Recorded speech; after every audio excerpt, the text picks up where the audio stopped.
neler neler yaşadım bilmedin ki sen. Kalbime layık bir ilişki görmedim ki ben. Dünya cehennem kimiydi yüzüme gülmesen. Bir gülüşe o hoş söze hasretem indi. Dünya cehennem kimiydi yüzüme gülmesen. Bir gülüşe o hoş söze hasretem indi. Yer bağrıma bağlayan, her gün öykürü bağlayan, şekillerini kucaklayan ben olmadım mı?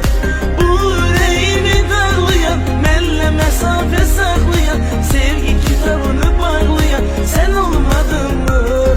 Yer bağrıma bağlayan, her gün öykürü bağlayan, şekillerini kucaklayan ben olmadım mı?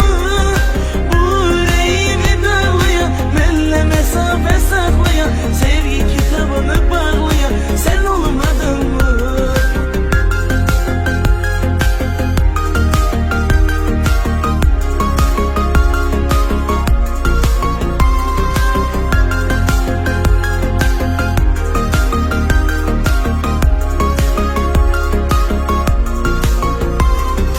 Ben neler neler yaşadım bilmedin ki sen.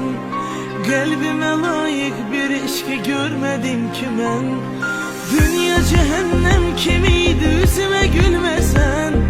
Bir gülüşe o hoş söze hasretem indi.